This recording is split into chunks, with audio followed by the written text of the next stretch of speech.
What's up, YouTube? Today we have a recap of our Scaling Your Agency event with Mike Schill. During this event, we discussed if cold calling was dead or alive, how to handle objections, best ways to overcome difficulties, and so much more. Our mission at Furlough is to empower entrepreneurs like yourself with the resources that you need to succeed. We have a Discord community with over 23,000 members that's free to join. You can join at the link in the description below. We look forward to seeing you there, and hopefully you can attend one of our events in the future. Now, let's get right into the video.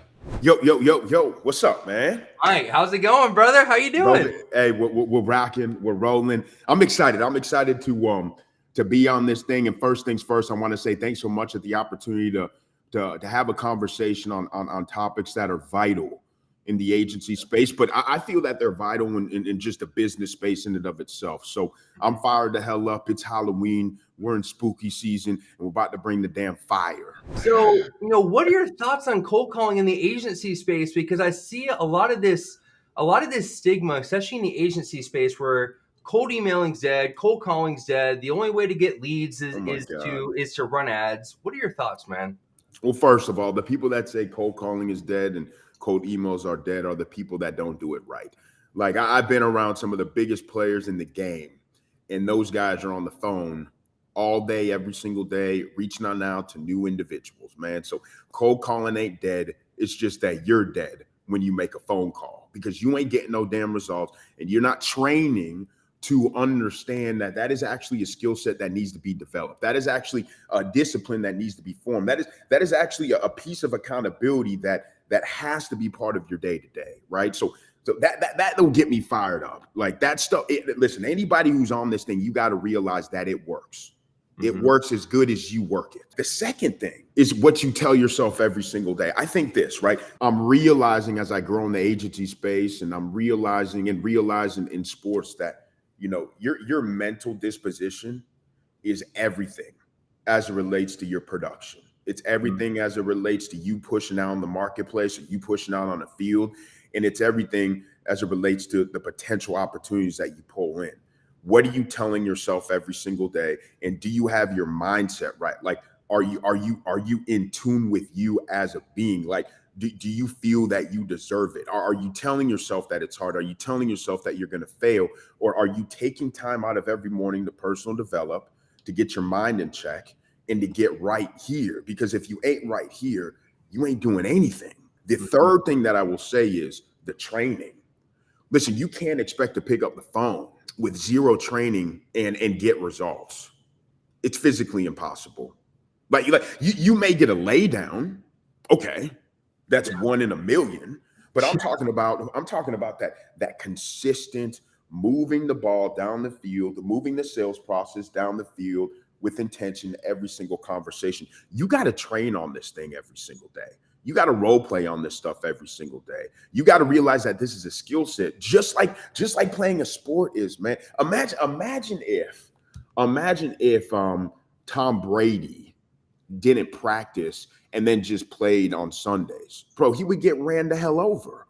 So in sports, they train like that, but you don't think you need to train in the bigger game called life? Makes zero sense. So Those three things play a vital role in eliminating that call reluctance and eliminating the thought that it doesn't work, because it does work.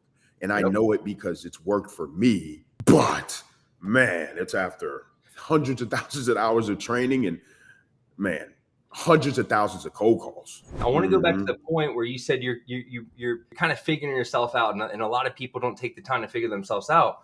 Man, you can't figure yourself out unless you're putting in the reps, unless you're making the calls, you're making the emails, you're doing the presentations, you're making the pitch decks, you're selling the clients, you're servicing them, you're doing all those things. Because, like, for me, I think I delayed becoming an entrepreneur a little bit because I was like, man, I'm so comfortable in my current sales role.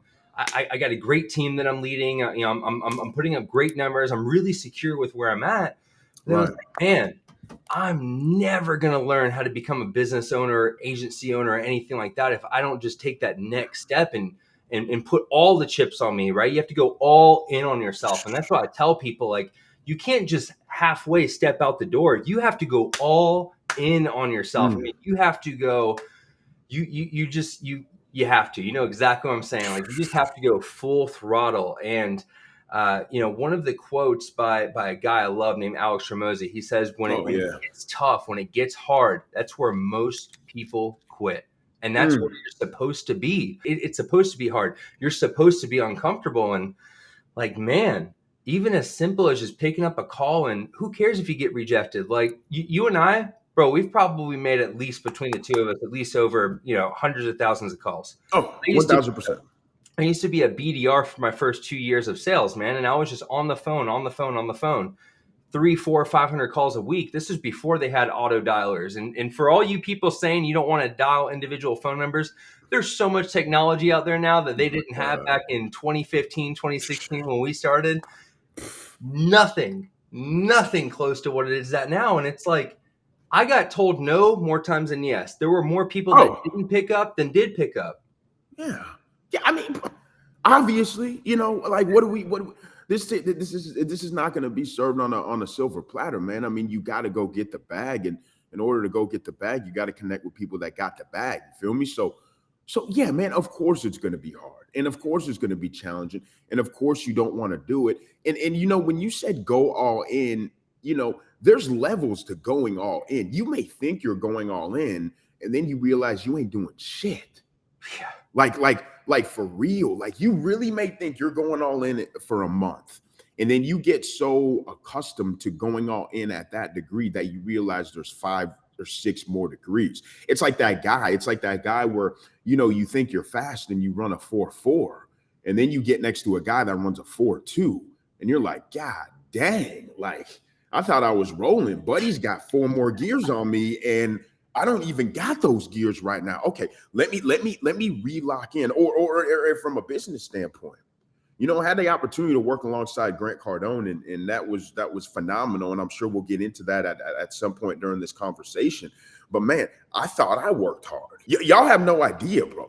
Like, no one understands until you see it. Like, those guys work hard. And then big business, because that's not even big business in the grand scheme of things. You look at Blackstone, you look at KKR, you look at these big dogs, they're working 5 million times harder than the guy who has $2 or $3 billion in his bank account and is liquid like that. Like, yep. It's just, there's levels to this game, bro. So your hard may be hard to you, but is it really?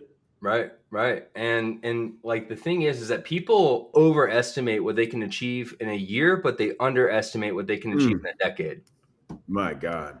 And that's so true, man. Bro, like, people, they go into their first year, they're like, I'm going to do this, I'm going to do that. And then and they go with all these expectations, right? And it's like, okay, there's expectations and then there's reality, right? And everything in the middle of that is frustration. And if you're setting, I'm not saying don't have high expectations, right? 100% have high goals, have high standards, dream big all the way till you can't stop. But don't think it's going to come immediate. You have to put in the work. You have to put in the reps. You have to, you gonna have to get crapped on a little bit. You have to be thrown around. You got to be stepped on. You got to be thrown down the hill. You got to be, beaten up. That's what winning feels like. You don't win without losing. You just don't. I know pricing is arguably the number one objection that most people in any sales industry gets. It doesn't matter if you're selling software. It doesn't matter if you're selling window cleaning. It doesn't matter if you're selling services. It doesn't matter if you're selling whatever. I know that this is a very controversial statement I always make, but pricing, to me, 99% of the time, it's not a real objection. It's not. And I always say it like this, Mike. If I came up to you and I said, you know what, 50 grand and I can give you this used 2019 Honda Civic, would you take it? I'd say, hey, buddy, go play in traffic. Yeah, exactly. There's no way. But if I say, Mike, I got a 2023 brand new BMW M3 for $50,000, would you take it? Sold. I'll buy it and I'll sell that thing and come up 25. Boom. Yeah, exactly. It's all about what you are giving to someone. If there's a pricing objection, it's usually not real. There's usually something behind it. you have to ask questions to put the ball in your court, right? If someone gives you a pricing objection that's too high, what about the price is too high? What about the price is uncomfortable to you? Well, I see an issue with XYZ. Okay, well, now we're getting to the root cause. The issue isn't with the price. The issue is that they don't see value here within your offer, right? And so I'm sure you get pricing objections. I'm sure that you get all sorts of objections. What is your number one way that you kind of look at objections? What's the mindset you look at it with? And how do you go about overcoming them? Objections are only complaints until validated and justified as an actual true objection. With that being said, you got to realize that the best way to overcome price has nothing necessarily to do with actually overcoming the price. It's where you introduce price into your sales process. Bro, I talk about price up front. On my initial fact-finding call, hey, the price is going to be anywhere from X, Y, and Z, and we usually take anywhere from an 8 to 12 point commission split based off the revenue that we bring into the organization. Now, to land you on a specific price point, that would be unethical at this time, because we first need to dissect, analyze, and see what's currently going on in the organization, right? And then and only then can I really give you a real price point. But I wanted to address the elephant in the room up front. That's what the price is. Is that pretty straightforward? Yeah, that seems pretty straightforward. Great. Hey, listen, I'm going to overcome it. Now, here's another thing. When I'm sending, you got to realize that when you're doing your presentations as a agency owner, you cannot just pick up the phone, set an appointment, and then have them show up and then give them all the data and information on that call. You got to get pricing to them before that next call. You got to wow them and to the point when they show up to the call and they already had pricing in front of them and they give you the objection of pricing. You can easily say, hey, totally understood. You may think the pricing is too high, but you already had the pricing before you showed up to the call, and yet you showed up. So other than pricing, what is your real concern? Cool, Mike. So we got 5 minutes left. Yeah. Let's see. We just got another question in from Lewis here. Okay. I love the knowledge you guys have provided so far in regards to sales, especially the agreement challenge. Question as a new SEO agency owner. Sales isn't my strong suit. Should I hire a salesperson or get better at it? I already know your answer. I would love to know your thoughts. Yeah, bro, that's easy, man. So when it comes to sales, and the only reason I say that is this, I don't know what their principles are. I don't know where they were trained. I don't know what they're saying on the phone. I don't know how they're representing our product and service. I don't know their process. I don't even know if they do have a process. Like, I don't know those things. Sales is something that you can learn. It is something that you can teach yourself. I don't care what people say. You can be introvert or extrovert. That doesn't matter. I've seen, some of the least talented salespeople in the beginning, be individuals that are earning, 7 figures in 3 to 4 years because they just trained on it. So it is something you can train on. You want to understand the sales game.